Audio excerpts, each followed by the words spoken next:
Je m'égare. Le vrai chemin passe par une corde qui n'est pas tendue en l'air, mais presque au ras du sol. Elle paraît plus destinée à faire trébucher qu'à être parcourue. Franz Kafka, 1883-1924.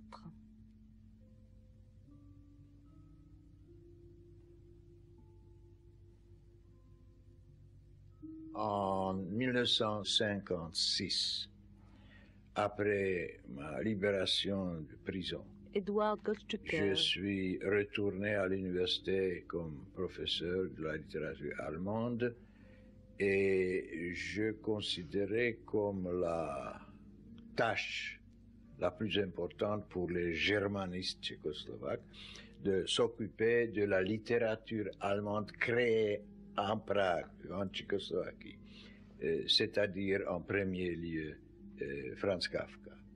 À ce temps-là, Franz Kafka était une non-personne dans la Tchécoslovaquie staliniste, comme l'empire staliniste tout entier, et il a été mentionné en public seulement en connexion avec des adjectifs péjoratifs.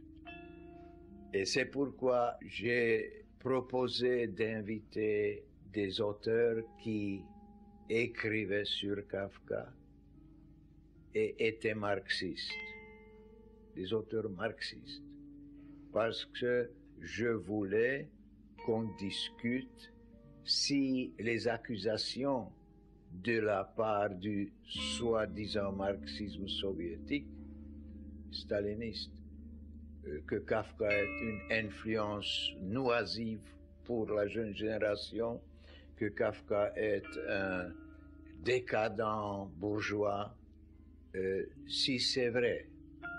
Et c'était le vrai thème du congrès de Liblice de 63.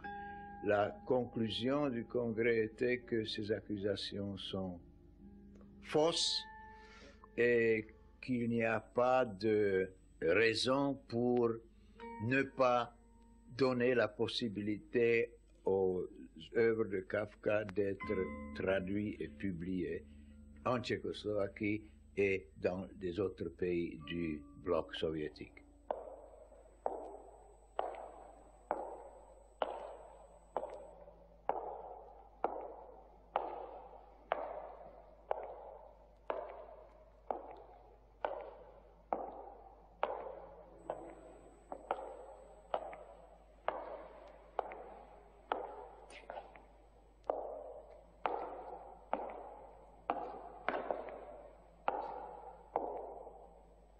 Kafka est un écrivain de l'invisible, c'est-à-dire c'est quelqu'un qui trouve, selon son expérience et selon son étude méticuleuse, selon sa façon de l'arpenteur, d'étudier chaque grain du terrain, qui a toujours la nécessité passionnelle de découvrir au-delà du monde tactile, sensible, de découvrir une autre qualité qui est invisible, l'autre visage.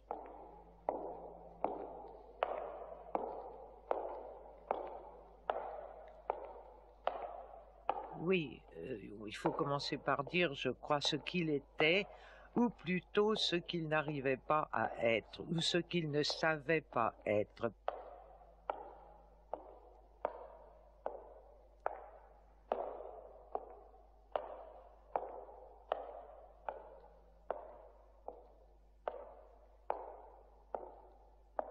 Ta lettre ne s'oppose pas à ma proposition. Au contraire, puisque tu dis, nejraději bych utekla třetí cestou, která nevede ani k tobě, ani s ním, někam do samoty. Franz Kafka, L'assaut immobile. Nejraději bych utekla třetí cestou, která nevede ani k tobě, ani s ním, někam do samoty.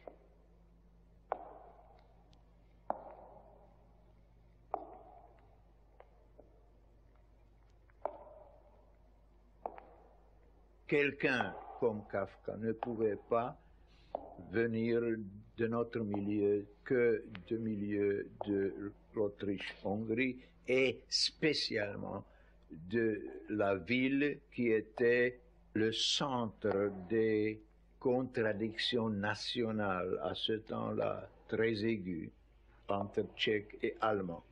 Et les Juifs étaient au milieu.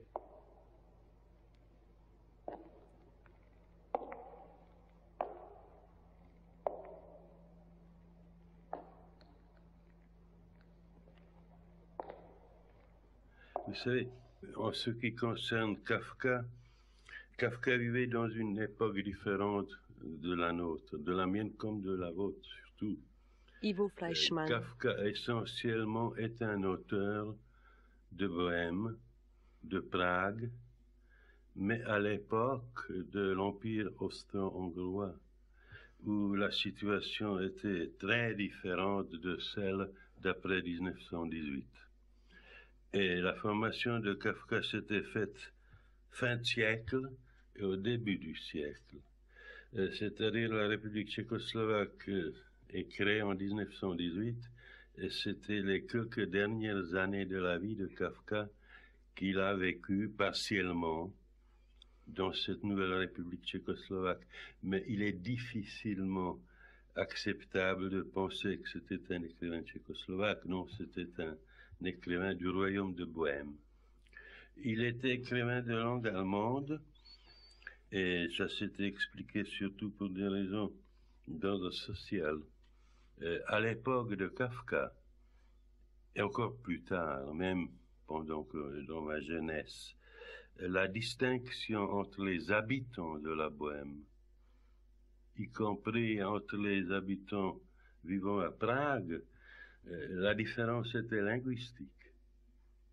Ou bien on parlait tchèque, ou bien on parlait allemand. C'était seulement en second degré qu'on pensait à cette situation si quelqu'un est juif ou slave ou germanique. Non, la frontière était linguistique. À l'époque de Kafka, bien qu'il était d'une famille bilingue, le vieux Kafka Herzmann était un juif tchèque. La mère était de langue allemande. Mais pour des raisons sociales, on l'envoyait dans des écoles allemandes, puisque la vie était facile pour ceux qui avaient une instruction allemande dans cet empire austro-hongrois, où les Tchèques, bien qu'ils étaient très majoritaires dans Prague et en Bohême, étaient politiquement une nationalité, enfin, de second ordre, politiquement. Maintenant, Pragois, Franz, et il se mouvait essentiellement dans des milieux de langue allemande. Ses relations avec l'élément tchèque étaient, intellectuellement parlant, assez faibles. Évidemment, à la maison, on parlait les deux langues. Dans la rue, il entendait le tchèque. La bonne qui s'occupait de lui quand il était gosse était tchèque. Cette école qu'il fréquentait, enfin l'école primaire était allemande, et le lycée qu'il fréquentait, le gymnasium, était également allemand. Il y a eu 2 lycées allemands à ma connaissance à Prague, importants, celui que fréquentait Franz et l'autre qui était situé dans la nouvelle ville, dans la rue Stepanska.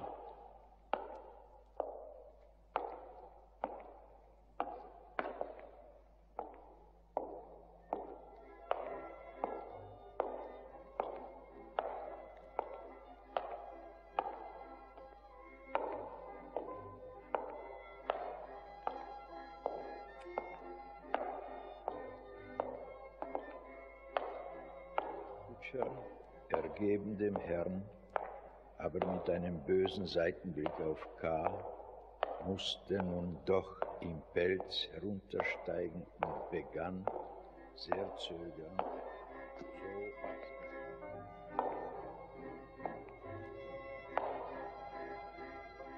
aber von K. eine Sinnesänderung, die Pferde mit dem Schlitten rückwärts näher zum Seitenflügel zurückzuführen, in welchem offenbar hinter einem großen Tor der Stall mit dem Wagenschuppen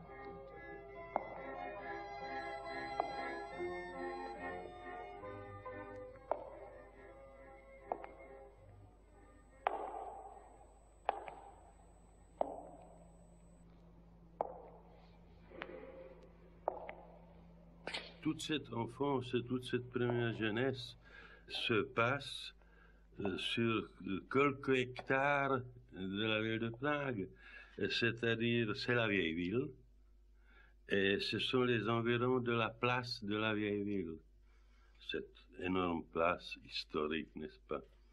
Puis cette famille, elle changeait souvent de domicile, mais tous ces déménagements se passaient dans la vieille ville, autour de la place de la vieille ville.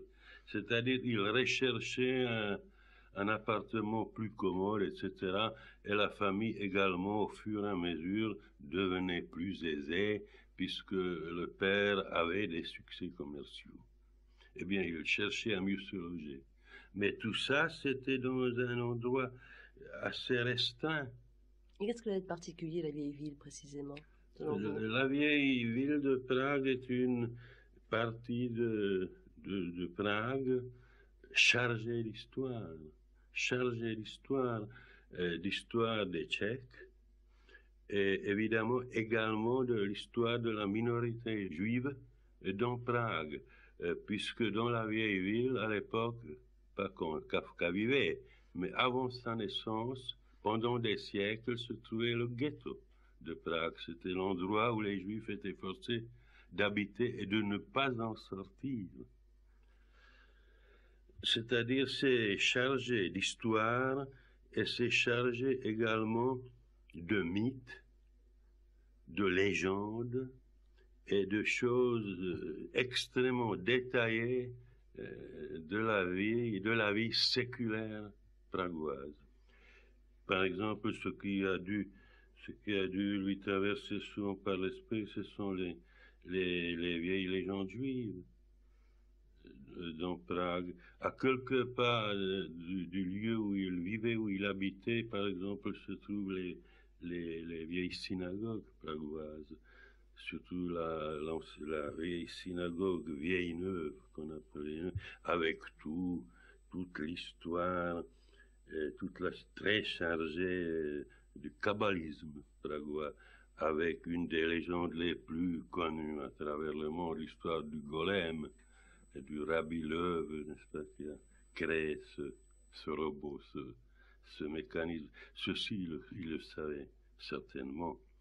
Et puis, évidemment, c'est chargé également par tous les détails de l'histoire pragoise tchèque. Il les connaissait aussi. Il y avait cette vieille ville. Il traversait, quand il allait en classe, il traversait cette étendue, n'est-ce pas? Cette étendue qui est très différente qu'après la création de la Tchécoslovaquie. Par exemple, cette énorme statue de Jan Hus, qui est la figure élémentaire de la culture tchèque, ne s'y trouvait pas à l'époque. À l'époque, à la place, un peu à côté du monument actuel, il y avait une statue érigée à la Sainte Vierge. Et puis il traversait la ruelle très étroite, jouxtant la vieille église de Tein, selon les Allemands, pour aller à une petite place qui s'appelle la place des étals de viande, Masné Krami. On y vendait des pièces, on y vendait de la viande. Et puis, naturellement, quand le père a élargi son activité commerciale, il s'est installé directement sur la place de la vieille ville, dans l'ancien palais Kinsky. Kinsky, c'est une ancienne famille aristocratique tchèque, et au rez-de-chaussée de ce palais, où dès nos jours se trouve une section de la Galerie nationale, Mais au rez-de-chaussée de cette maison, il y avait le grand magasin de choses variées de Hermann Kafka, avec l'emblème du chouka, Kafka. En tchèque, c'est chouka, l'oiseau. Et bien, il vivait directement là, en cet endroit historique.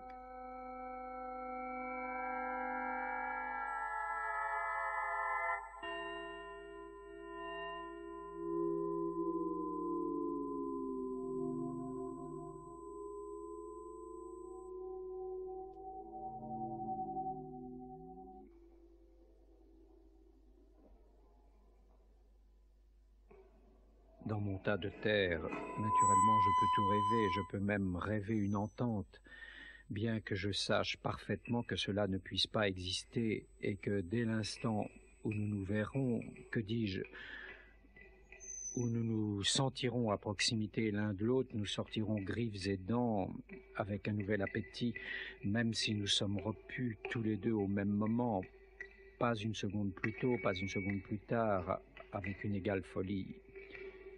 Et comme toujours, à bon droit, qui ne modifierait ses plans de voyage et d'avenir, même s'il est en pleine route en présence de mon terrier? Mais peut-être la bête creuse-t-elle le sien? Alors, il ne saurait même pas être question d'aller rêver une entente, même s'il s'agit d'un animal si singulier que son terrier puisse supporter un voisinage. Mon terrier à moi n'en admet aucun. Tout au moins aucun qui s'entende avec un autre.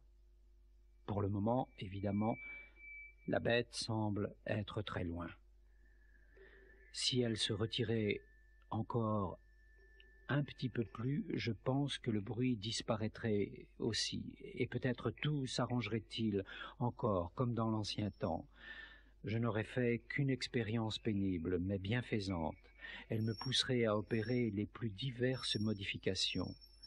Dès que j'aurai un peu de repos et que le danger me pressera de moins près, je serai capable de toutes sortes de grands ouvrages.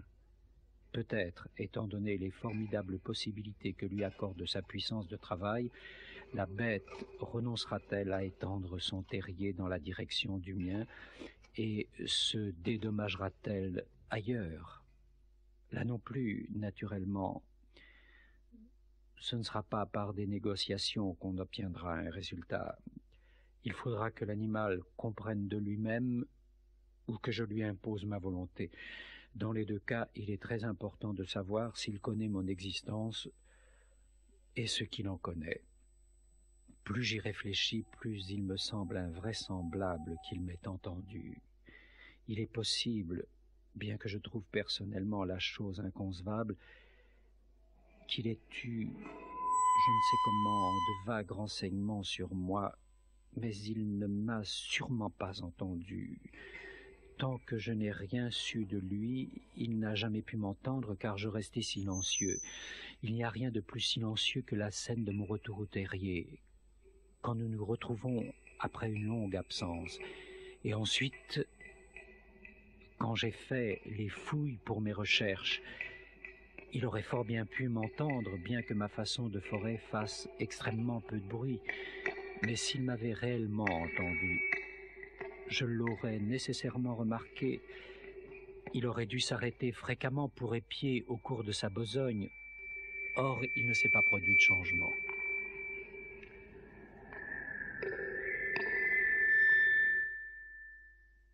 Maintenant, il quittait la vieille ville, je pense, pas très souvent. Évidemment, quand il était employé après ses études universitaires, les lieux où il travaillait ne se trouvaient plus dans la vieille ville, mais à quelques pas de la vieille ville, quand il travaillait dans cette maison d'assurance Assicurazione Generale. C'est à quelques pas de la vieille ville. Puis il travaillait dans un endroit plus éloigné quand il était dans cette maison d'assurance pour travailleurs. Là, il habitait un peu plus loin, mais tout ça, c'est des centaines de mètres, pas plus. Il travaillait. Il, puisque, ça on le sait également, était un fonctionnaire très consciencieux, eh bien, il quittait tout ce centre pragois pour aller visiter les assurés, les travailleurs assurés chez eux. Alors là, il allait dans les faubourgs pragois. Il allait surtout à Žižkov, qui est un endroit vraiment prolétaire de Prague. Puis il y avait des escapades très rares. Par exemple, à une certaine époque, il habitait en haut de la colline de Prague, dans les endroits du château de Prague, dans la fameuse ruelle d'or. Une fois, il a loué pour être seul, puisque ça, c'était, n'est-ce pas, sa hantise quand il était un peu plus adulte de vivre seul.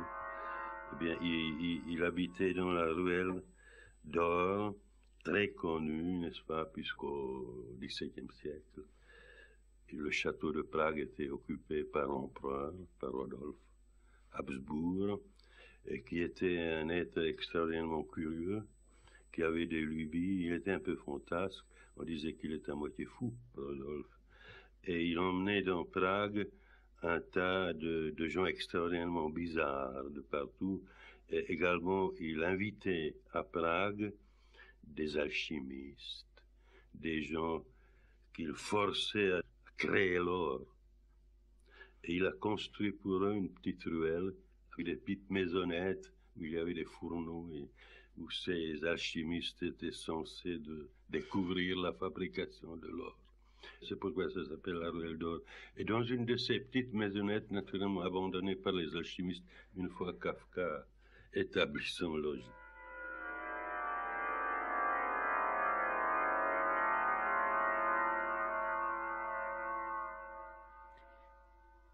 C'est à toi, est-il dit, rien qu'à toi le pitoyable sujet, l'ombre infime que le soleil impérial a fait se terrer à l'autre bout du monde, c'est à toi justement que l'empereur, de son lit de mort, l'empereur, a envoyé un message. Il a fait s'agenouiller le messager au chevet de son lit et lui a murmuré le message à l'oreille. Il y attachait tant de prix qu'il a ordonné au messager de le lui répéter à l'oreille. D'un hochement de tête, il a confirmé l'exactitude du message, et devant tous ceux qui assistaient à sa mort, car on a abattu toutes les cloisons qui auraient gêné la vue des spectateurs, et sur les courbes majestueuses des larges perrons montant jusqu'au ciel, les grands de l'Empire se tiennent en cercle. En présence d'eux tous, il a dépêché le messager. Aussitôt, l'homme s'est mis en route, solide, infatigable. Il lance un bras et puis l'autre. Il se fera un passage au travers de la foule. Au cas de résistance, il montre sur sa poitrine l'insigne du soleil. Aussi avance-t-il plus facilement qu'aucun autre. Mais quelle foule vit dans le palais. Ses logements n'en finissent plus. Ah, s'il avait le champ libre comme il volerait. Et tu ne tarderais pas à entendre le bruit merveilleux de ses poings heurtant à ta porte. Mais au lieu de cela, quels vains efforts que les siens. Il en est toujours à se frayer un passage dans les appartements privés au cœur même du palais. Jamais il n'en sortira. Et quand bien même y parviendrait-il, rien ne serait encore gagné. De haute lutte, il faudrait emporter la descente des escaliers, et quand bien même y parviendrait-il, rien ne serait encore gagné. Il faudrait franchir les cours, et après les cours, un autre palais entourant le premier, et encore des escaliers, et encore des cours, et encore un palais, et ainsi de suite, de millénaire en millénaire. Et se précipiterait-il enfin hors de l'ultime porte? Mais c'est à jamais impossible, à jamais. Alors la ville impériale commencerait juste à se dresser devant lui, le nombril du monde et regorgeant du dépôt des siècles. Ici, nul ne passe plus, ni surtout le message d'un mort. Mais toi, assis à ta fenêtre, tu rêves sans fin ce message à la tombée du soir. Marthe Robert. Une grande partie des romans, des grandes figures des romans de Kafka sont des transpositions de son propre père, dans le fantastique, n'est-ce pas, dans l'impossible, dans l'incongru, mais tout de même des représentations de son propre père. Le conflit, on le trouve merveilleusement exposé dans la célèbre lettre au père que Kafka a écrit à l'âge de 36 ans. 36 ans, n'est-ce pas, ce n'était plus un jeune homme, ce n'était donc plus la crise de la puberté, il en existe tant, non, c'était une grave crise de la maturité pour expliquer à son père les raisons de leur désaccord, ou plus exactement de l'éloignement qui s'était installé entre eux au cours des années et qui s'était sans cesse aggravé. Dans l'exposé de ces griefs, il commence par l'enfance, et là, il dessine une figure de son père qu'il nuance, qu'il retouche, n'est-ce pas, ça et là, mais qui, dans l'ensemble, fait de lui une sorte d'ogre, n'est-ce pas, ce qui, évidemment, est très exagéré. Hermann Kafka était simplement un géant, une force de la nature, grand mangeur, grand buveur, et il était probablement humilié d'avoir un garçon, car il n'en avait qu'un. Kafka avait eu 2 frères qui étaient morts avant lui, n'est-ce pas, et il y avait 3 filles. Mais le seul garçon de la famille était malingre, grand, mais fluet. Il ne faut pas exagérer d'ailleurs ce caractère fluet, car en fait Kafka était très sportif, il avait été très sportif dans sa jeunesse. Mais étant enfant, il formait un contraste absolument incroyable avec ce père qui le dominait de haut et qui voulait lui faire boire de la bière, alors qu'il avait horreur de toute boisson alcoolisée, et ça restera toute sa vie, n'est-ce pas, il sera abstinent toute sa vie. Et le contraste entre ces 2 êtres est d'abord physique, si vous voulez, et puis moral, bien sûr. L'enfant se dit, enfin l'enfant de 36 ans, n'est-ce pas, qui raconte son enfance, se dit terrorisé constamment par ce père, et surtout envahi depuis toujours par un effroyable sentiment de culpabilité.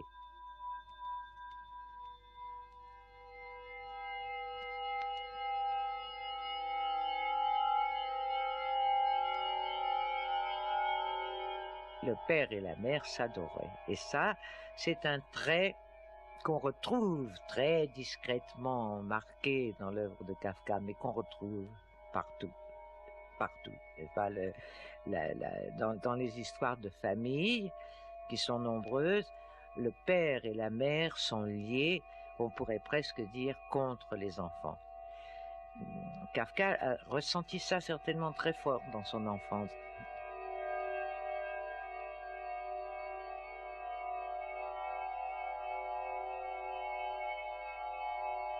Encore une chose qui a joué un grand rôle dans le conflit entre le père et le fils, c'est que le père, lui, ayant conscience de s'être fait lui-même, à grand-peine, après avoir souffert le martyre dans son enfance, car c'était vraiment une enfance misérable, comme on peut imaginer qu'il y en avait dans ces pays perdus. Il était né en Moravie, n'est-ce pas, et traînant une carriole en hiver, à l'aube, sans chaussures aux pieds. Enfin, le père était très très prodigue de détails justement sur cette misère qu'il avait connue dans son enfance, et il reprochait à ses enfants de ne pas avoir connu la même chose, d'être au fond des fils de famille, des enfants gâtés, et de ne pas savoir ce que c'était que souffrir.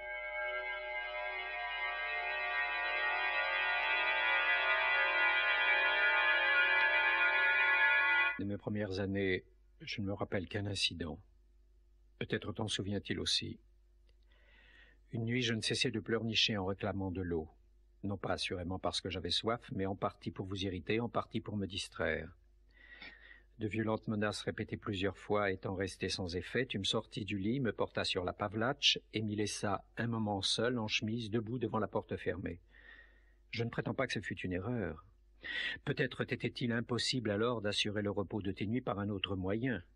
Je veux simplement, en le rappelant, caractériser tes méthodes d'éducation et leur effet sur moi. Il est probable que cela a suffi à me rendre obéissant par la suite. Mais intérieurement, cela m'a causé un préjudice. Conformément à ma nature, je n'ai jamais pu établir de relation exacte entre le fait tout naturel pour moi de demander de l'eau sans raison et celui particulièrement terrible d'être porté dehors. Bien des années après, Je souffrais encore à la pensée douloureuse que cet homme gigantesque, mon père, l'ultime instance, pouvait presque sans motif me sortir du lit la nuit pour me porter sur la Pavlatch, prouvant par là à quel point j'étais nul à ses yeux. En général, on voit le fils se révolter contre une orthodoxie trop stricte et trop contraignante. C'est pas du tout ce qui se passe chez Kafka. Ce qu'il reproche à son père, justement, c'est d'avoir été incapable de lui transmettre un judaïsme vivant. Et Kafka le regrettait, étant lui-même dans sa jeunesse, en tant qu'adolescent, et plus tard, étant lui-même totalement athée, n'est-ce pas? Ses tendances le portaient vers une espèce de socialisme comme ça, anarchique, plutôt anarchiste, n'est-ce pas? Il lisait avec passion Herzen et un auteur bien oublié aujourd'hui, mais qui à cette époque-là était très important, Kropotkin. Oui, alors là aussi, il y a une espèce de, je dirais, de paradoxe dans l'itinéraire de Kafka, c'est que d'une part, il dit, si j'avais le choix, il dit ça dans une des lettres à Milena, si j'avais eu le choix, j'aurais été un des petits juifs obscurs au fond de la salle, et en même temps, il veut être profondément différent, et en même temps, dans sa vie, oui, il choisit la différence. Oui, mais voyez-vous, il y a eu une évolution, c'est ça, n'est-ce pas? Il y a eu une évolution. La lettre dont vous parlez date de 1920, et les enfants qu'il a vus, ce sont des petits réfugiés polonais qui ont fui la guerre, c'est même avant 1920, qui ont fui leur pays à cause de la guerre de 14 et qui sont entassés dans le hall d'une gare. Ils passent là, et là, ils voient de petits pouilleux, n'est-ce pas, des petits Polacs pouilleux, absolument, qui ont la morve au nez et qui n'ont probablement pas grand-chose à manger. Kafka voit ça, tout d'un coup, pour lui, qui souffre à ce moment-là terriblement de son déracinement, c'est un des moments les plus durs de sa vie, tout d'un coup, ces petits Polacs lui apparaissent comme appartenant à un monde malgré tout sauvé, d'une certaine manière. Un monde sauvé, alors que lui est en perdition. Il y avait une nostalgie du judaïsme de l'Est qui n'a cessé de croître au point qu'il s'est cru sioniste, mais il n'était pas, on ne peut pas dire il était sympathisant, il était abonné aux revues sionistes, il rêvait d'aller en Palestine, mais bien entendu, tout ça n'était pas dans l'ordre de sa vie et ça n'aurait jamais pu se produire à cause, justement, de la littérature, qui était l'axe principal de tout, la chose pour laquelle il vivait, la chose qui était la justification de son existence à ses yeux. Comprenez-vous le fonctionnement? La herse commence à écrire. Quand elle a fini de couvrir le dos, la couche de ouate roule et retourne lentement le corps pour offrir une nouvelle place à la herse. Pendant ce temps, les endroits vifs viennent se coller contre l'ouate qui arrête l'hémorragie grâce à sa préparation spéciale et les apprête à recevoir une inscription plus profonde. Les petites dents que vous voyez au bord de la herse décollent l'ouate des plaies à mesure que le corps tourne. Elles expédient cette ouate dans la fosse et la herse peut poursuivre son travail. Elle écrit ainsi 12 heures de plus en plus profondément. Pendant les 6 premières, le condamné vit à peu près autant qu'avant. Il souffre seulement. Au bout de 2 heures, on enlève le feutre, car l'homme n'a plus la force de crier. Ici, à la tête du lit, dans cette soucoupe qu'on chauffe électriquement, on met du riz dont l'homme peut prendre, s'il lui plaît, ce qu'il attrape du bout de la langue. Aucun ne laisse échapper l'occasion. Je n'en ai jamais vu un seul qui refusa, et mon expérience est pourtant grande. Ce n'est qu'à la 6e heure qu'ils perdent l'envie de manger. À ce moment-là, je m'agenouille en général à cet endroit et j'observe ce qui se passe. L'homme avale rarement la dernière bouchée. Il la retourne simplement dans sa bouche et la crache dans la fosse. Il faut que je me baisse pour ne pas la recevoir sur la figure. Mais comme il devient calme à la 6e heure, l'esprit le plus stupide s'ouvre alors. Cela commence autour des yeux, puis rayonne et s'étend. Un spectacle à vous donner la tentation de vous mettre aussi sous la herse. Il ne se passe d'ailleurs plus rien. L'homme commence seulement à déchiffrer l'inscription. Il avance les lèvres comme s'il épiait. Vous avez vu qu'il n'est pas facile de lire cette écriture avec les yeux. Eh bien, l'homme la déchiffre avec ses plaies. C'est un gros travail, certainement. Il lui faut 6 heures pour finir. À ce moment, la herse l'embroche complètement et le jette dans la fosse où il tombe en faisant pouf sur l'ouate et l'eau sanglante.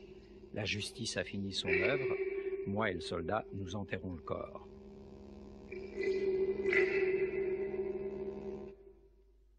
Ivo Fleischmann. La littérature tchèque, il la connaissait peu. Et il faut dire franchement qu'il s'intéressait assez peu à la culture tchèque. Sa culture littéraire était essentiellement allemande. Ce qui était intéressant, c'est de voir que malgré sa méconnaissance de la littérature tchèque, quand vous lisez ses ouvrages, et quand vous lisez et quand vous mettez à côté de ces ouvrages des ouvrages écrits par des auteurs tchèques, vous recevez un choc provoqué par une similitude indéniable. Comment cela se fait-il? Il y a entre Kafka et les excellents auteurs tchèques des similitudes qui probablement sont provoquées par ce qu'on appelle le génie du lieu, genius loci. Ce que moi, je dis toujours que tout écrivain tchèque qui se respectait et qui se respecte était finalement toujours un dilettante de l'absolu. Cette littérature tchèque, cette philosophie tchèque, cette vie commune tchèque, cette spiritualité tchèque, depuis des siècles, était toujours d'une certaine façon spiritualisée et spiritualiste. C'est une littérature et c'est une culture métaphysicienne. Et Kafka ne fait que ça. Kafka n'a jamais fait que ça. Nul détail, la moindre chose, la moindre banalité n'est vaine. D'où la minutie, c'est ce qu'on appelle le réalisme de Kafka. Et cette extraordinaire piété vis-à-vis de la réalité. Cette fuite eut le malheureux résultat de faire perdre complètement la tête au père qui, jusque-là, était resté relativement maître de lui. Au lieu de courir lui-même après le gérant, ou tout au moins de ne pas entraver Grégoire dans sa poursuite, il empoigna de la main droite la canne que le visiteur avait abandonnée sur une chaise avec son pardessus et son chapeau, saisit de la main gauche un journal qui traînait sur la table et se mit en devoir de taper des pieds tout en agitant le journal et la canne pour repousser Grégoire dans ses quartiers. Nulle prière n'y fit. Nulle d'ailleurs ne fut comprise. Grégoire avait beau tourner vers lui une tête suppliante, si humble qu'il se montra, son père n'en prenait note que pour redoubler ses piétinements. Dans la salle à manger, malgré le froid, la mère avait ouvert la fenêtre toute grande, se penchait au dehors le plus loin possible et pressait son visage entre ses mains. Un grand courant d'air balaya l'espace, de la salle à l'escalier. Les rideaux se gonflèrent, les journaux se froissèrent, quelques feuilles vinrent voltiger au-dessus du parquet. Mais le père, impitoyable, traquait son fils, en poussant des sifflements de sioux. Et Grégoire, qui n'était pas entraîné à la marche arrière, ne progressait que bien lentement. S'il avait pu se retourner, il aurait eu vite fait de regagner sa chambre, mais il craignait d'impatienter son père par la lenteur de sa conversion, et redoutait à tout instant quelques coups, mortels pour sa tête ou son échine, de ce bâton menaçant. Bientôt, le choix ne fut plus possible. Grégoire constata avec épouvante que lorsqu'il marchait en arrière, il n'était pas maître de sa direction, et tout en observant de côté l'attitude de son père, sur lequel il jetait sans cesse un regard angoissé, il commença son mouvement tournant avec toute la vitesse possible, c'est-à-dire, hélas, très lentement. Peut-être le père remarqua-t-il sa bonne volonté, car, au lieu d'entraver la manœuvre, il la dirigea de loin en aidant de temps en temps Grégoire du bout de sa canne. Si seulement il avait voulu cesser ce sifflement insupportable. Kafka sentait pendant sa vie qu'il n'appartenait à rien pleinement, qu'il était un étranger partout, dans sa famille, parmi les autres hommes, allemands parmi les Tchèques, juifs parmi les Allemands, etc., etc. Quelqu'un qui sentait de soi qu'il n'est pas capable d'appartenir à une communauté humaine quelconque. Seulement une fois dans sa vie, il avait le sentiment qu'il pourrait trouver une voie pour appartenir à une communauté. C'était une soirée en 1911, il était 28 ans d'âge, où il était présent à une représentation théâtrale d'un petit groupe des acteurs Théâtre yiddish à Prague, et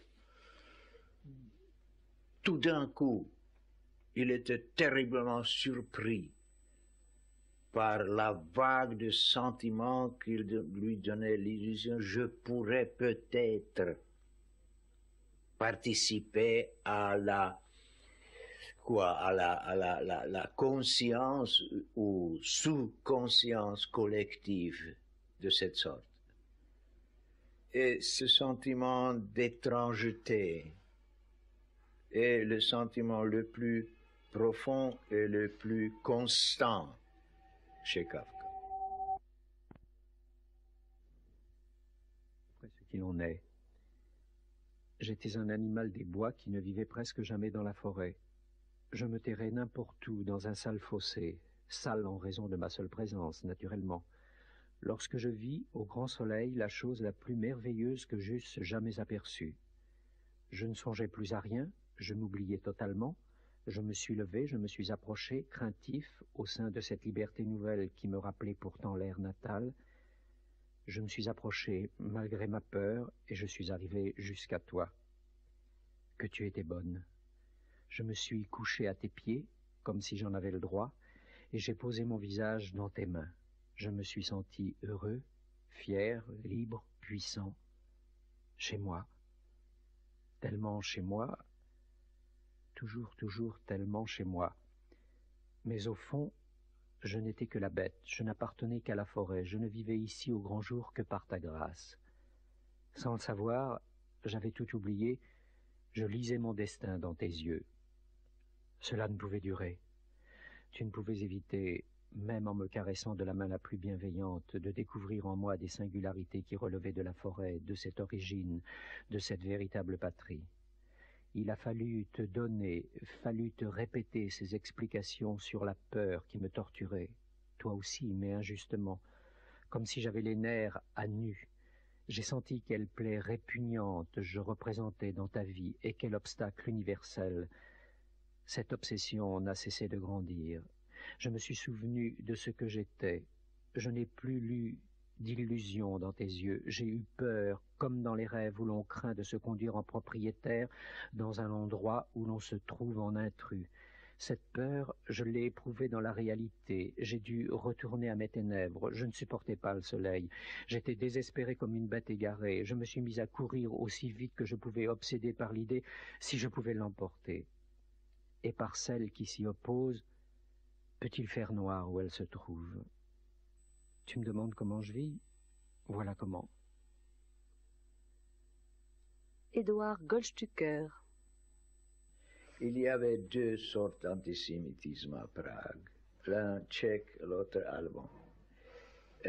En ce qui concerne l'antisémitisme tchèque, les Tchèques avaient perdu au XVIIe siècle les couches dominantes de la société de ce temps-là, c'est-à-dire l'aristocratie et la bourgeoisie. Et la nation tchèque renaissante, s'émancipant, devait recréer ces couches de la société nationale, de la pyramide nationale qui n'existait pas. C'est-à-dire, les Tchèques devaient recréer une bourgeoisie nationale. Mais en essayant de le faire, ils ont rencontré les Juifs qui déjà occupaient des positions dans l'économie, positions de petite bourgeoisie, les commerçants et tout ça. Et au-delà de ça, les Juifs étaient déjà dans l'envergure de la langue et la culture allemande. C'était la source de l'antisémitisme tchèque.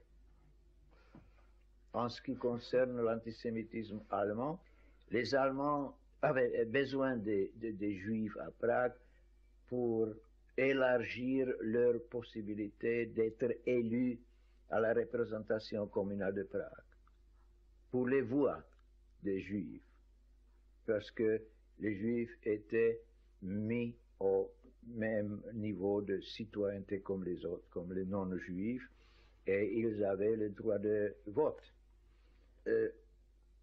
À peu près au temps de la naissance de Kafka, un nouveau antisémitisme est né en Allemagne, en Autriche, l'antisémitisme raciste. Parce que l'antisémitisme avant ça a été religieux, n'est-ce pas? L'antisémitisme raciste.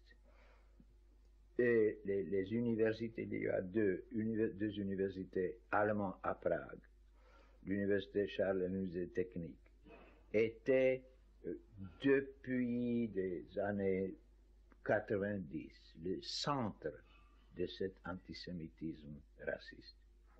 Et Kafka était étudiant à cette université, il en savait, mais il n'a pas eu l'expérience immédiate de cet antisémitisme.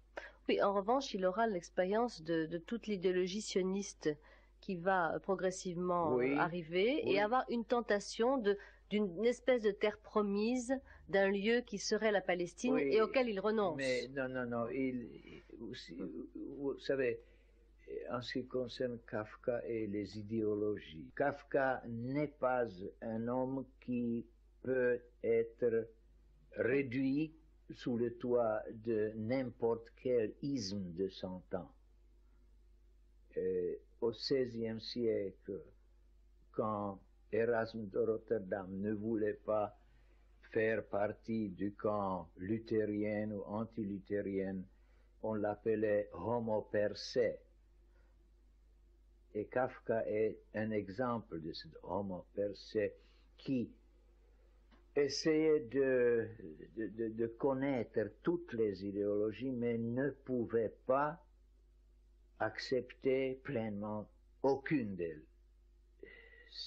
Sa position est liée avec son attitude au judaïsme. J'ai dit qu'il a ce sentiment qu'il pourrait peut-être être accepté comme un invité, si nécessaire, dans la communauté du judaïsme vivant, comme il le voyait dans ce théâtre, Yiddish théâtre. Mais de là, il essayait toujours, et c'est la base vraiment de son œuvre et de son influence, il essayait de retracer ou recréer la connexion perdue entre lui et la tradition vivante de la communauté humaine. Et pour lui, la seule communauté humaine, il vivait si isolé, c'était la communauté juive. Il essayait de recréer de nouveau la connexion vivante avec l'esprit de la communauté vivante. De là, il se développait chez lui la notion de la loi perdue, la loi qu'on doit chercher.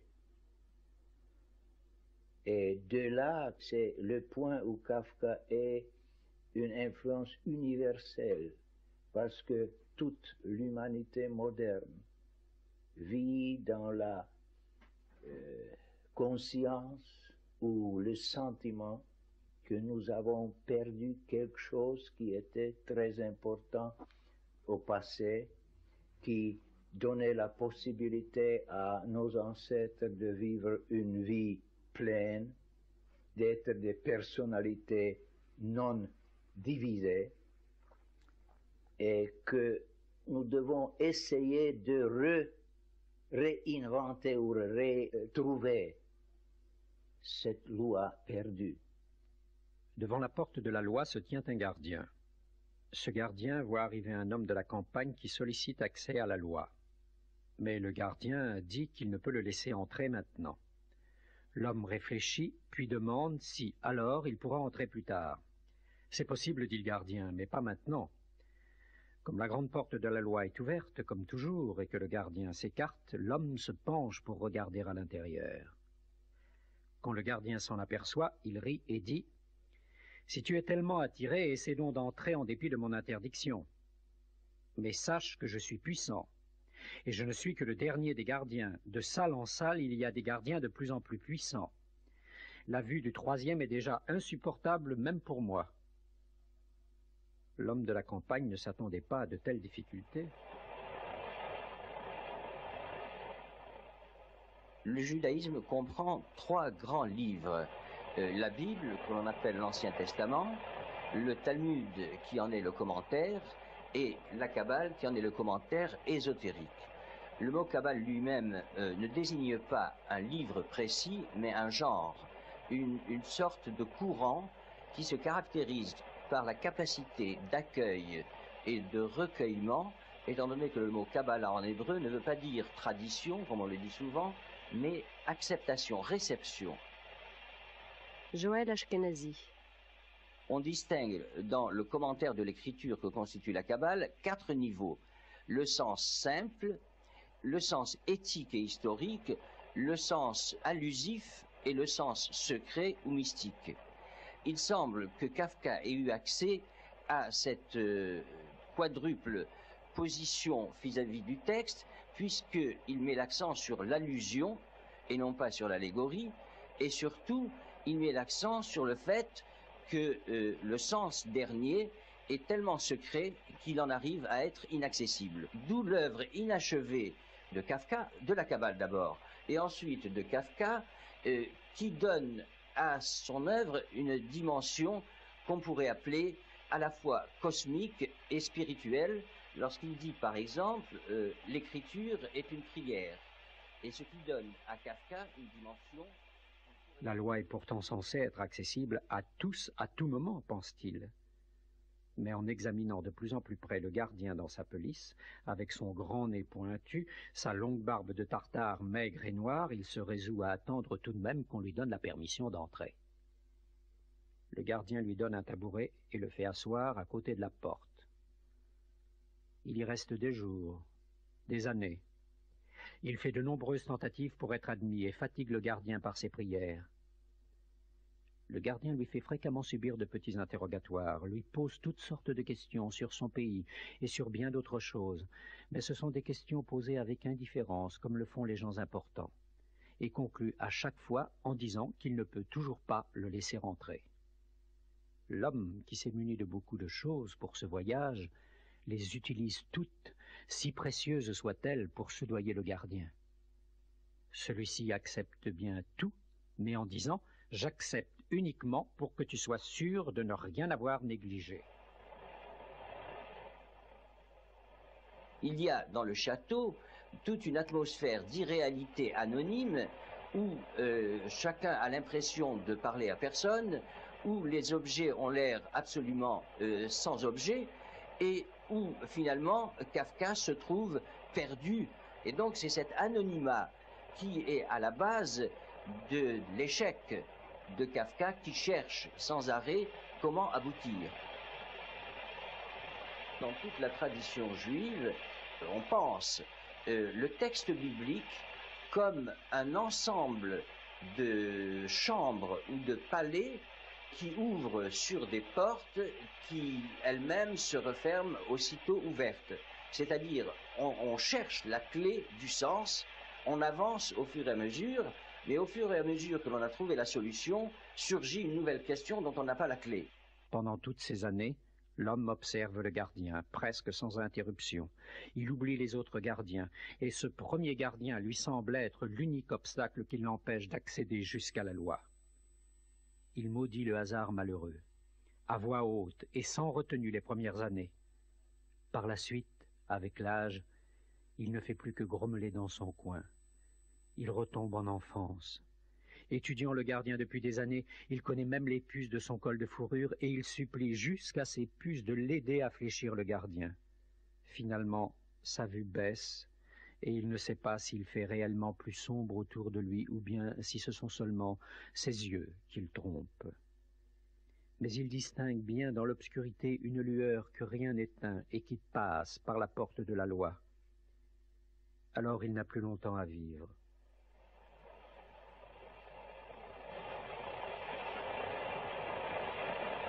Grâce à sa volonté d'écrire, Kafka veut réussir à briser cette absence de communication, sinon sur le plan du vécu, du moins sur le plan de l'écriture. C'est-à-dire que dans la Kabbale et dans le judaïsme, le nom divin est imprononçable et est ineffable, on peut tout atteindre sauf le nom de Dieu. Et justement, ce silence de la révélation, depuis que les prophètes bibliques ont disparu, est exprimé par le terme qui désigne Dieu, non pas par un nom propre, mais par une négation, l'infini, c'est-à-dire ce qui n'est pas fini. Il y a donc ici, dans cet infini, une obscurité qui tient au fait que Dieu ayant parlé, il n'y a plus rien à dire, et donc c'est à l'homme de parler. L'homme ne peut parler que dans le silence de Dieu, et Dieu ne peut parler que dans le silence de l'homme. Kafka se situe à la fois en deçà de la séparation et au-delà de la séparation, parce qu'il peut vivre la séparation. C'est parce qu'il vit existentiellement la séparation qu'il peut se situer à la fois en deçà, dans une sorte d'anonymat, et au-delà, lorsqu'il affirme qu'il a toujours recherché le sol, l'air et la loi. Avant qu'il meure, toute l'expérience de tout ce temps passé afflue dans sa tête et prend la forme d'une question que jamais jusque-là il n'a posée au gardien. Il lui fait signe d'approcher, car il ne peut plus redresser son corps, de plus en plus engourdi.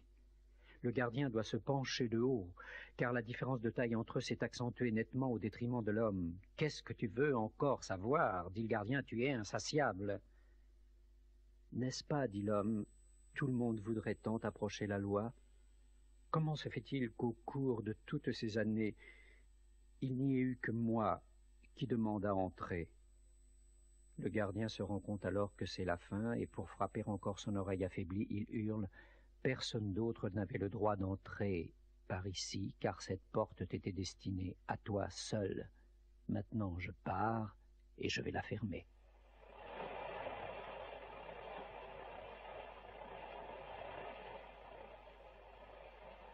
Les deux thèmes essentiels de la Kabbale, ce sont l'exil et la souffrance. Bien loin de voir dans la souffrance quelque chose de rédempteur, par exemple dans le christianisme, dans le judaïsme, la souffrance n'est pas quelque chose qui nous sauve. Et la souffrance, il l'a envisagée comme ce qui pouvait l'inciter à pousser son exigence le plus loin possible et qui pouvait lui permettre, tout en reconnaissant à chaque fois qu'il est en plein échec, de nous montrer qu'en réalité, il réussit ce qu'il appelle l'échec. Et le mérite de Kafka, c'est d'avoir voulu assumer la contradiction, bien qu'il n'ait pas pu la dépasser. Assumer cette contradiction, c'est se situer à une sorte de crête, à une sorte de sommet qui rend compte de toute la souffrance de la solitude de Kafka. Car il n'a pas voulu choisir entre un judaïsme religieux qui serait enfermé dans un ghetto et une assimilation complète qui dénaturerait son identité. Le grand drame de Kafka, c'est de se sentir coupable d'être innocent.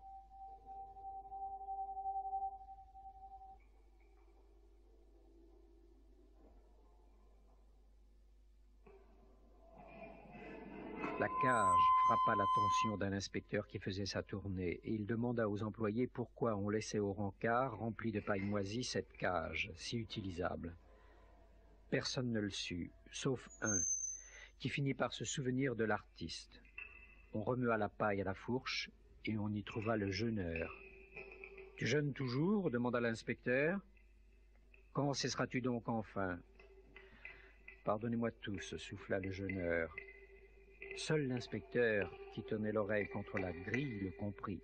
« Bien sûr, dit l'inspecteur, en portant le doigt à son front pour indiquer au personnel l'état dans lequel se trouvait le jeûneur. « Bien sûr, nous te pardonnons. »« Je voulais toujours vous faire admirer mon jeûne, dit le jeûneur. »« Nous l'admirons, dit l'inspecteur affable. »« Vous ne devriez pourtant pas l'admirer, dit le jeûneur. »« Eh bien, soit, nous ne l'admirons pas, dit l'inspecteur.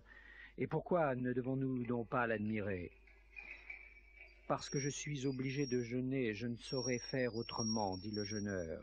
Voyez-moi ça, dit l'inspecteur. Pourquoi ne peux-tu faire autrement ? Parce que, répondit le jeûneur, en relevant un peu sa tête minuscule et en parlant avec la bouche en haut, comme pour donner un baiser dans l'oreille de l'inspecteur, afin que rien ne se perdît, parce que je ne peux pas trouver d'aliment qui me plaise. Si j'en avais trouvé un, crois-moi, je n'aurais pas fait de façon et je me serais rempli le ventre comme toi et tous les autres. Ce furent là ses derniers mots, mais dans ses yeux mourants brillait la conviction, ferme encore, malgré sa fierté disparue, qu'il continuait à jeûner. « Allons, rangez tout ça maintenant, ordonna l'inspecteur, et on enterra le jeûneur en même temps que la paille. Quant à la cage, on y logea une jeune panthère.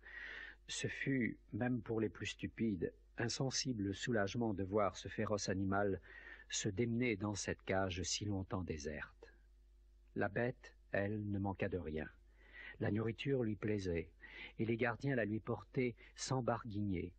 Elle ne semblait même pas regretter sa liberté. Ce noble corps gavé de tout, jusqu'à la limite précise où il eût risqué d'éclater, semblait d'ailleurs porter la liberté en soi.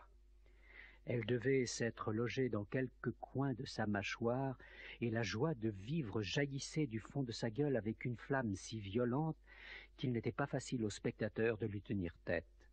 Mais il se maîtrisait, se pressait autour de la cage et ne voulait pas bouger d'un pas. Marthe Robert. La littérature le tient, comme il dit, depuis toujours. Il l'a, dit-il, dans une lettre de jeunesse, il l'a depuis longtemps sur le dos, n'est-ce pas? Et son dos en est courbé. C'est vraiment son destin, sa fatalité, la littérature. Il ne veut pas y échapper, encore qu'il ait mis assez de temps à se développer. Mais à partir du moment où elle est devenue véritablement ce qu'il savait devoir être son destin, sa raison d'être, il en a fait une véritable religion. On peut le dire, si le judaïsme lui échappait, en revanche, il a remplacé la foi par la foi en la littérature. La littérature est devenue sa raison de vivre. Il a vraiment cru pouvoir se sauver, et puis il en a douté de plus en plus, c'est vrai, parce que, pour une raison pratique, déjà, parce qu'il arrivait rarement à achever une œuvre. Les 3 grands romans sur lesquels il avait beaucoup misé, naturellement, il n'a pas pu les achever. Il faut dire qu'il attendait de lui une telle perfection qu'il lui était donné rarement de l'atteindre. Il l'a atteint dans tous les recueils qu'il a publiés lui-même de son vivant. N'est-ce pas, Le médecin de campagne, La colonie pénitentiaire, La métamorphose, Un champion de jeûne, Description d'un combat. Description dont il a publié seulement 2 récits. N'est-ce pas, le reste est resté aussi inachevé. Il a publié très très peu. Et il répugnait à publier parce que, disait-il, le seul fait de publier le gênait dans son travail. Tout à l'heure, vous disiez que il y avait en même temps un sacerdoce total, bien sûr, un doute aussi dû non pas seulement à cause de son travail, mais aussi à cause de la langue, la position qu'il a vis-à-vis de la langue, c'est-à-dire qu'il a aussi l'impression que cette langue ne lui appartient pas et qu'il usurpe une langue qui n'est pas à lui. Oui, ça, en cela, Kafka, je crois, est tout à fait unique dans ce milieu, parce que les Juifs allemands n'éprouvaient aucun scrupule à utiliser ce qu'ils considéraient comme leur langue maternelle. Ils n'en avaient pas d'autre, n'est-ce pas? Ils n'avaient absolument aucun autre instrument d'expression. Et pour Kafka, étant donné la rigueur avec laquelle il se traitait lui-même, étant donné les exigences spirituelles qu'il avait, il considérait qu'il avait au fond volé la langue allemande. Il y a cette fameuse lettre qu'il a écrite à Max Brod sur les écrivains de langue allemande qui avaient volé l'enfant allemand au berceau.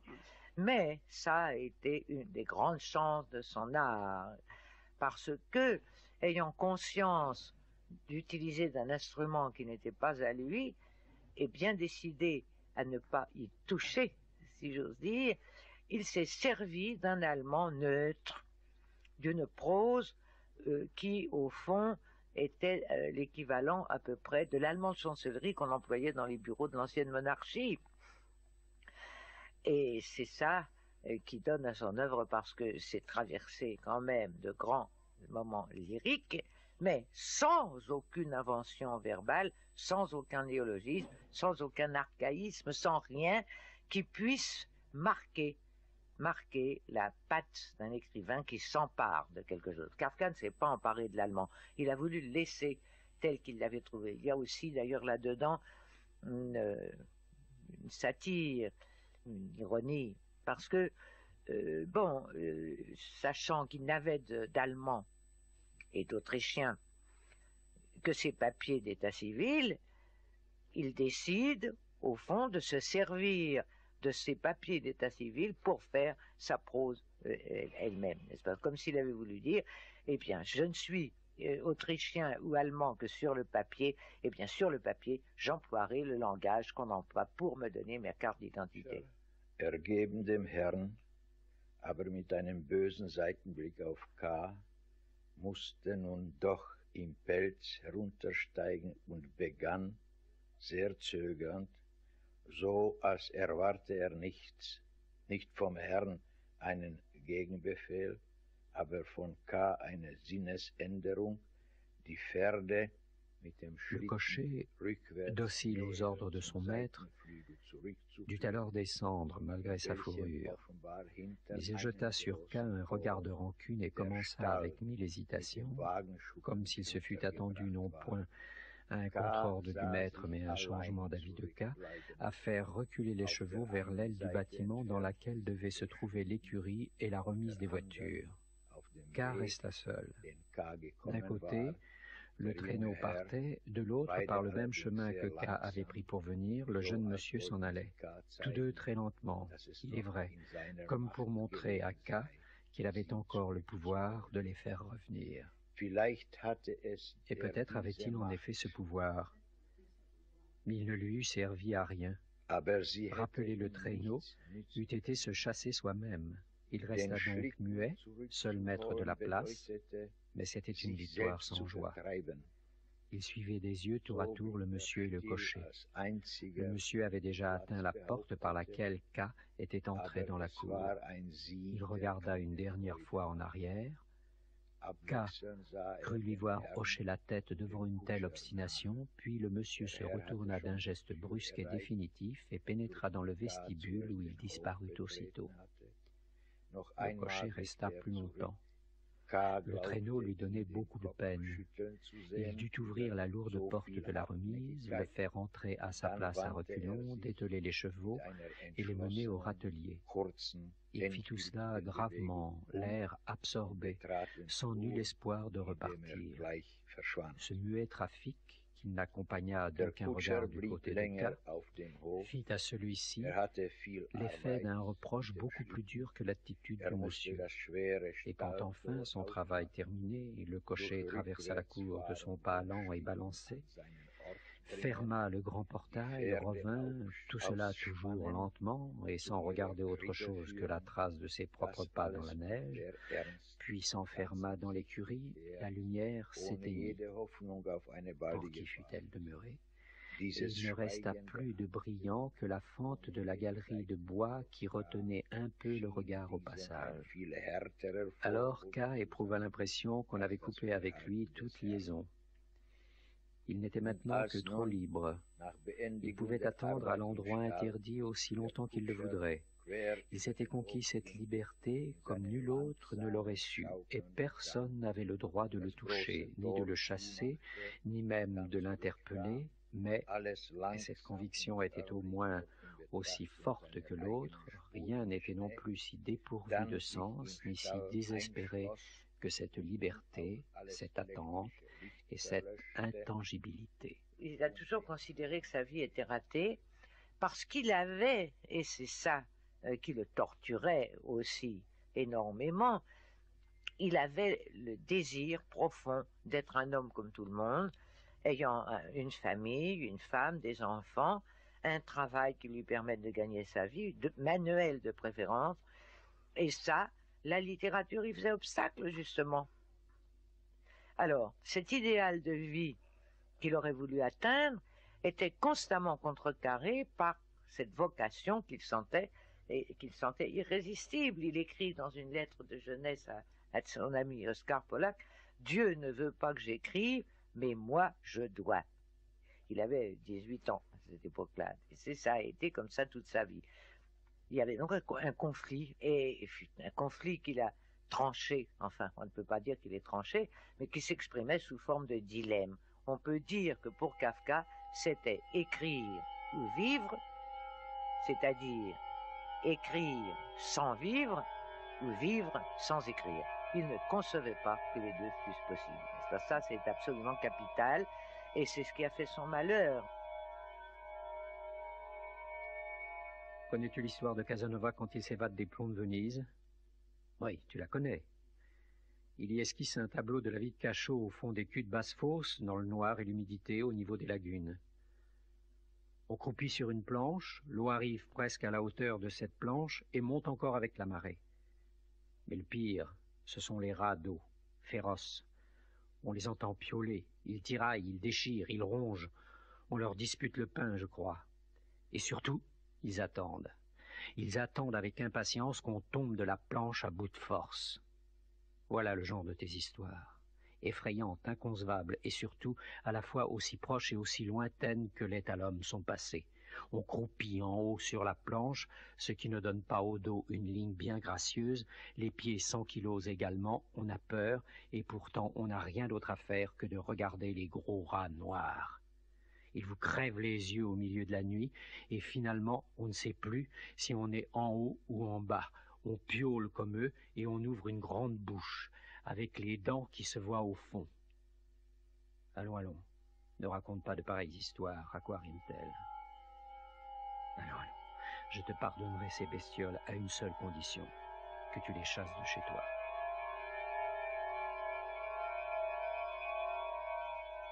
Il écrivait donc la nuit. Il a souvent dit que s'il n'avait pas été insomniaque, il n'aurait jamais écrit. Mais il ne pouvait pas dormir, et pour rien au monde, bien entendu, il n'aurait pris un somnifère. Rien que l'idée de prendre un Véronal le mettait hors de lui, car à ce moment-là, on prenait du Véronal. Ça fait partie, justement, des particularités de sa conduite, de la conduite de sa vie, n'est-ce pas? Il refusait la médecine officielle. Ça a joué un rôle malheureusement décisif dans l'évolution de sa maladie. Quand il a contracté, en 1917, quand il a contracté une tuberculose, il n'a pas voulu se faire soigner. Mais on peut dire justement que cette difficulté d'être, cette aggravation par la littérature, qui en même temps le fait vivre, en même temps le fait mourir, a sa plus grande figure dans la tuberculose. Au fond, la tuberculose, c'est le signe extérieur de ce conflit. La tuberculose, Kafka lui-même l'a comprise comme un symptôme et pas comme une maladie, comme un symptôme de sa maladie spirituelle. Elle s'est d'ailleurs déclarée au bout des 5 ans de fiançailles avec Felice Bauer, qui ont été, dans l'ensemble, un véritable supplice, n'est-ce pas? C'était 5 ans de terreur, 5 ans de peur, la peur de se marier, la peur de ne pas se marier, la peur de rester seul. Alors, au bout de 5 ans de combat, d'un combat intérieur épouvantable, il est tombé malade, mais il y avait d'autres raisons, n'est-ce pas? Bien sûr, il avait des pratiques alimentaires qui n'étaient pas faites non plus pour le maintenir en très bonne santé. C'est cette espèce d'anorexie qu'il a eue toute sa vie et qui, là aussi, qu'il cultivait en pratiquant systématiquement le jeûne à certaines époques. Il jeûnait, pensant probablement, comme on le fait dans beaucoup de religions, que le jeûne fortifie les forces spirituelles. Alors, finalement, en 1917, c'est la tuberculose qui a tranché.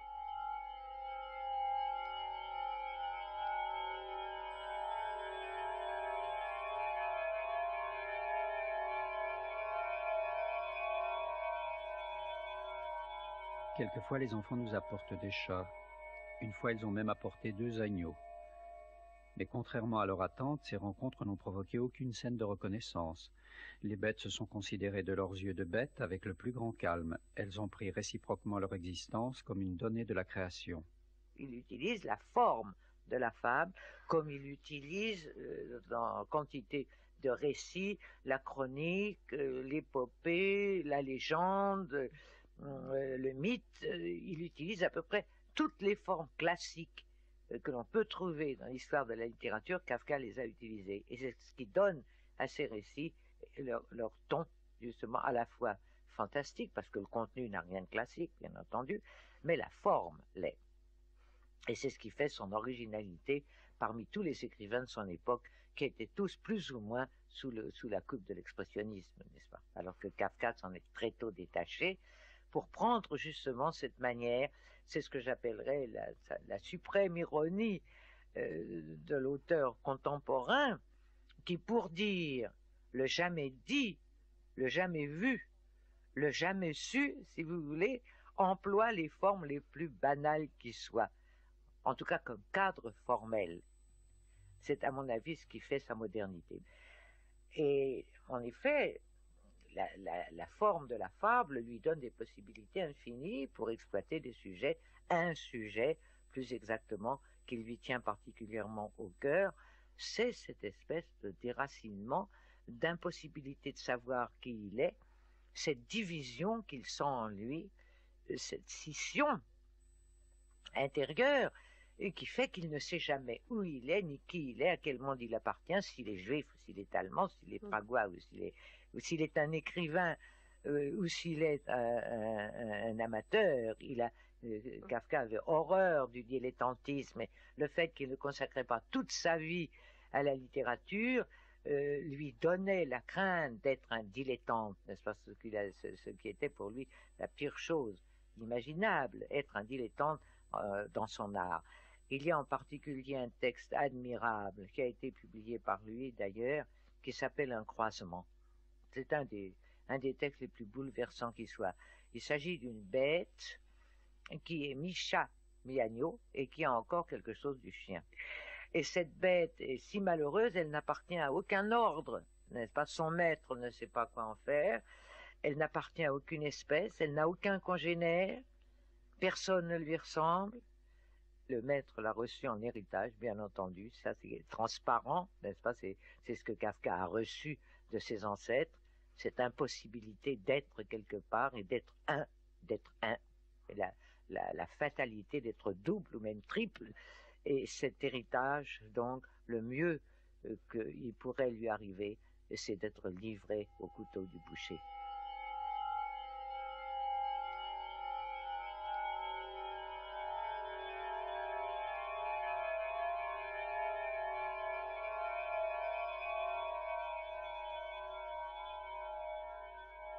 Sur mes genoux, la petite bête ignore la peur et l'agressivité. C'est contre moi, collée à moi, qu'elle se sent le mieux. Elle éprouve de l'attachement pour la famille qui l'a élevée. Ce n'est pas la fidélité extraordinaire, mais sûr instinct d'un animal qui, tout en possédant une nombreuse parenté, n'a peut-être pas un seul compagnon dans le monde et considère par conséquent comme sacrée la protection qu'elle a trouvée chez nous. Je ne puis m'empêcher de rire quand je la vois qui flaire le bas de mon pantalon. Elle se tortille pour passer entre mes jambes et ne peut s'arracher à moi. Non contente d'être agneau et chat, on dirait qu'elle veut être chien. Un jour que je ne pouvais résoudre mes difficultés commerciales et les problèmes qui en dépendent, comme la chose arrive à chacun, et voulant tout laisser aller, me balancer à la maison dans mon fauteuil avec la petite bête sur mes genoux, je vis, en abaissant la tête, des larmes qui coulaient de son immense moustache. Étaient-ce les miennes? Étaient-ce les siennes? Ce chat, qui avait une âme d'agneau, possédait-il aussi une ambition humaine? Je n'ai pas hérité beaucoup de choses de mon père, mais celle-ci je puis la montrer. Ma bête réunit deux sortes d'inquiétudes, celle du chat et celle de l'agneau, si différentes qu'elles soient. Aussi se trouve-t-elle à l'étroit dans sa peau. Elle saute parfois à mes côtés sur une chaise, pose ses pattes de devant sur mon épaule et me colle son museau à l'oreille. On dirait qu'elle me parle, et de fait, après ce geste, elle se penche en avant et observe mes yeux, comme pour lire l'impression que sa communication a produite sur moi. Et moi, pour lui faire plaisir, je fais semblant d'avoir compris et j'opine en branlant la tête. Alors elle saute à terre et danse autour de moi. Peut-être le couteau du boucher lui serait-il une délivrance. Mais je dois l'en priver. N'est-elle pas un héritage? Il faudra donc qu'elle attende le jour où elle s'éteindra d'elle-même, bien qu'elle me regarde parfois avec des yeux humains, des yeux intelligents, qui implorent un acte raisonnable.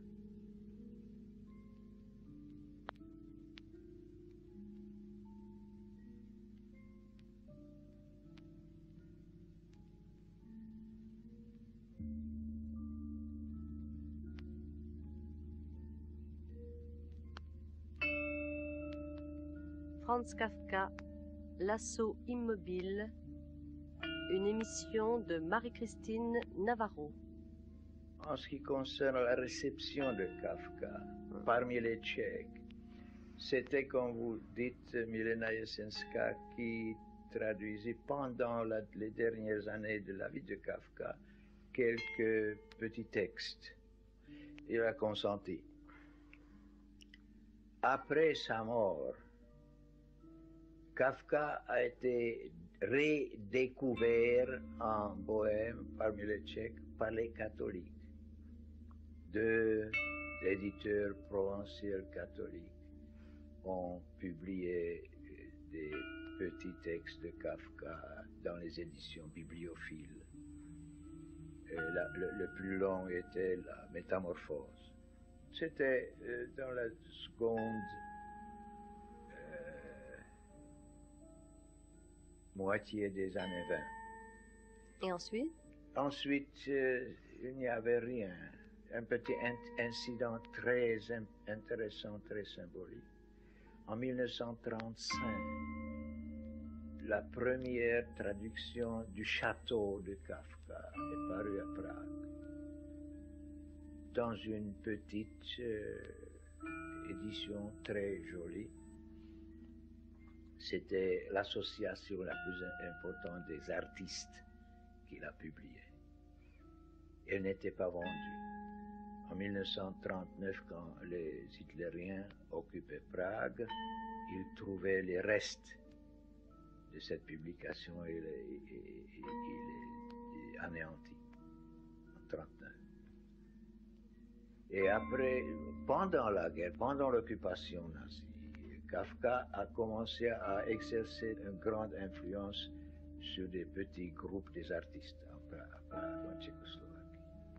Et aujourd'hui, à nouveau, on ne le trouve pas beaucoup. Aujourd'hui, on ne le trouve pas en public, mais il a été réétabli en 1963 et personne ne peut le faire disparaître de la conscience de la nation. Et qu'est-ce que vous pensez de la façon dont, à la même époque, parallèlement, enfin je parle des années 20, il a été découvert en France successivement, et successivement, je voudrais dire, lu à travers des grilles intellectuelles? Oui, je vois trois vagues de la réception de Kafka en France. La première, c'était sous les signes du surréalisme.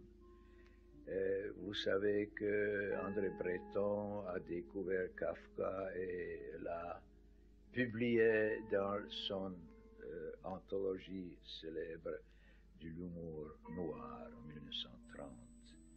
Et les surréalistes considéraient Kafka comme un précurseur de leur mouvement. Puis, après la guerre, ou pendant la guerre, c'était les existentialistes qui considéraient Kafka comme un penseur existentialiste. Il n'était pas, comme nous l'avons indiqué. Et depuis les années 60, il y a en France une vague qui essaie de présenter Kafka sans préjudice idéologique, de présenter Kafka comme il était, si c'est possible.